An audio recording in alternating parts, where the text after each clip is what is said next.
തുടക്കത്തിൽ ആവേശമെല്ലാം പോയി. കൈയൊഴിഞ്ഞ അമേരിക്കയും മറ്റുള്ളവരും പോയപ്പോൾ കിട്ടിയ അവസരം മുതലെടുത്ത നനഞ്ഞിടം കുഴിക്കാനായിരുന്നു ജർമ്മനിയുടെ ഉദ്ദേശം.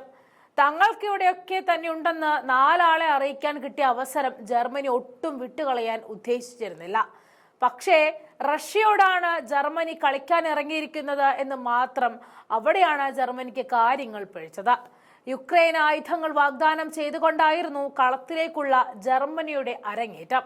പക്ഷേ റഷ്യൻ ലക്ഷ്യങ്ങൾ ആക്രമിക്കാൻ യുക്രൈന് ജർമ്മനി നൽകുന്ന ടോറസ് ക്രൂയിസ് മിസൈലുകൾ ഉപയോഗിച്ചാൽ ജർമ്മൻ പ്രദേശത്തേക്ക് റഷ്യ ആക്രമണം നടത്തുമെന്ന മുന്നറിയിപ്പ് നൽകിയിരിക്കുകയാണ്.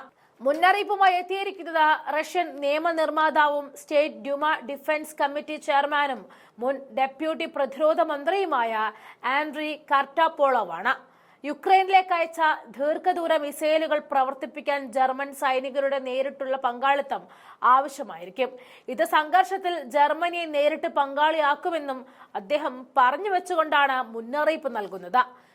ദൂരപരിധിയുടെ പരിമിതികളില്ലാതെ പാശ്ചാത്യ രാജ്യങ്ങളിൽ നിന്നുമുള്ള ആയുധങ്ങൾ ഉപയോഗിക്കാൻ യുക്രൈനിനെ അനുവദിക്കുമെന്ന് ജർമ്മൻ ചാൻസലർ ഫ്രെഡറിക് മെർസ് പറഞ്ഞതിനെ തുടർന്നാണ് ഈ ടോറസ് മിസൈലുകൾ യുക്രൈനിലേക്ക് കൈമാറാൻ സാധ്യതയുണ്ടെന്ന അഭ്യൂഹങ്ങളും വീണ്ടും ഉയർന്നത്. മാധ്യമപ്രവർത്തകരോട് സംസാരിച്ച മെർസ് ടോറസ് സംവിധാനം വിതരണം ചെയ്യുന്നത് സാധ്യമാണ് എന്ന് സ്ഥിരീകരിക്കുകയും കൂടി ചെയ്തു.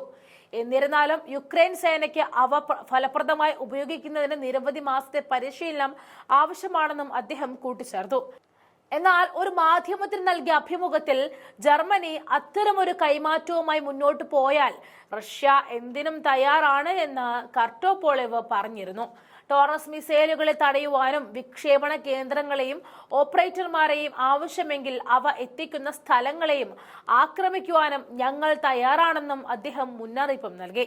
2022 തുടക്കത്തിൽ യുക്രൈൻ സംഘർഷം രൂക്ഷമായിരുന്നതിന് ശേഷം നൽകിയ 28 ബില്യൺ യൂറോയ്ക്ക് പുറമെയാണ് ഇപ്പോൾ പ്രഖ്യാപിച്ചിരിക്കുന്ന 5.2 ബില്യൺ യൂറോ. യുക്രൈനിൽ നിന്നുമുള്ള കൂടുതൽ സഹായം ജർമ്മനിയുടെ തകർച്ചയ്ക്ക് കാരണമാകുമെന്നാണ് അപ്പോൾ റഷ്യ മുന്നറിയിപ്പ് നൽകിയിരിക്കുന്നത്. വ്ളാഡിമിർ സെലൻസ്കിക്കൊപ്പം ജർമ്മനിയിലെത്തിയ ജർമ്മൻ പ്രതിരോധ മന്ത്രി ബോറിസ് പിസ്റ്റോഴ്സും അദ്ദേഹത്തിന്റെ യുക്രൈനിയൻ പ്രതിരോധ മന്ത്രി റസ്റ്റം ഉമേറോവും ചേർന്ന് ഇരു രാജ്യങ്ങളും തമ്മിലുള്ള പ്രതിരോധ സഹകരണ കരാറിൽ ഒപ്പുവെച്ചിരുന്നു. ഈ വർഷം യുക്രൈനുള്ളിൽ ഗണ്യമായ എണ്ണം ദീർഘദൂര ആയുധ സംവിധാനങ്ങൾ നിർമ്മിക്കാൻ കഴിയുമെന്നും ആയുധങ്ങളുടെ തരം വ്യക്തമാക്കാതെ ജർമ്മനി പ്രസ്താവനയിൽ പറഞ്ഞിരുന്നു.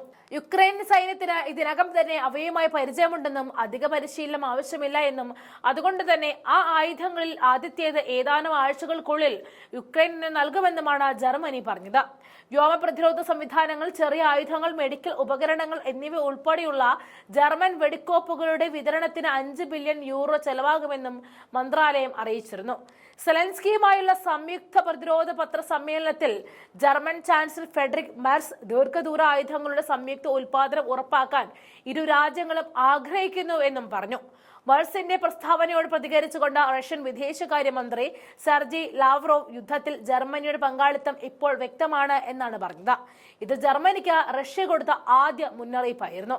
എന്നിട്ട് പിന്മാറാൻ ജർമ്മനിക്ക് ഉദ്ദേശമില്ല എങ്കിൽ അതിന് ഈ രാജ്യം നേരിടേണ്ടി വരിക കനത്ത തിരിച്ചടികളായിരിക്കുമെന്നും 1ഉം 2ഉം ലോക മഹായുദ്ധങ്ങളിൽ രാജ്യം നേരിട്ട പരാജയങ്ങളെ പരാമർശിച്ചുകൊണ്ടാണ് രാജ്യം വീണ്ടും അതേ പാതയിലേക്ക് വീഴുകയാണെന്ന് ലാവ്റോവ് മുന്നറിയിപ്പ് നൽകിയത്. സംഘർഷം വർദ്ധിപ്പിക്കാനുള്ള ജർമ്മനിയുടെ ഈ ഉദ്ദേശം എന്തായാലും സ്വന്തം കുഴി തന്നെയാണ് കുഴിക്കുന്നത്. പലതവണ താക്കീത് കൊടുത്ത റഷ്യ ഇനി അത് പ്രാവർത്തികമാക്കിയിരിക്കും എന്ന മറുപടി നൽകുക കൂടി ചെയ്യും.